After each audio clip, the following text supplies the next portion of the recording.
Oh, video. Oh, ito di palo. Okay. Haba ng pila. Ito, dami mga tao. Ayan. Yun, dito na lang nagsipaglilim. Marami pa sa taas. Sa mga cottage. Andiyan yung USB mo, te? USB mo? Mayroon yung yung kanta ng aking cellphone. Cellphone na lang. Oy, kain na muna. Hanggang ilang minuto to? Hanggang 8. Okay. Punta tayo de balo. Okay. Galing. Okay.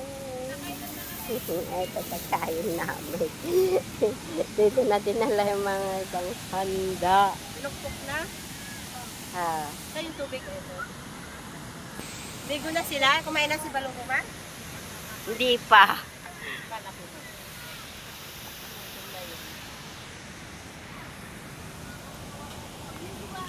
Okay. Bluetooth na lang yung sa'yo man sa cellphone ba? Bluetooth nga. Maraming food. Dito ang baon, maruya.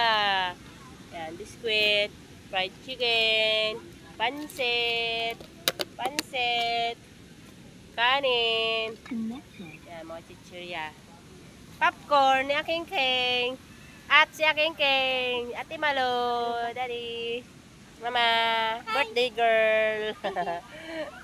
60th birthday. At yung dalawa nandoon, naligo na. Doon sa waterfalls na yon. Hindi ko makita. Naligo na yung mag-ama doon. Wow, ang ganda. We are in the Dipalo. Dito kami sa Lilong. Yan. Marami nagpipiknik dito. Doon pa, doon. Doon. Yan. See? Marami pa mga doon. Darating. May mga cottage doon. Yan, yung kubo. Hindi ko alam kung magkano yan. Kasi may cottage din doon sa taas banda, sa may bandang kanan. 200. Pero yung sa kabila, hindi ko alam kung magkano. Malayo na. Kaya dito lang kami. Dito lang kami sa malapit. Yan na. Bye-bye. Mamaya ulit. Kain. Dito tayo. Yan po yung mga handa namin to. Mga dala. Yan si aking King. Si ate. Daddy. Kain.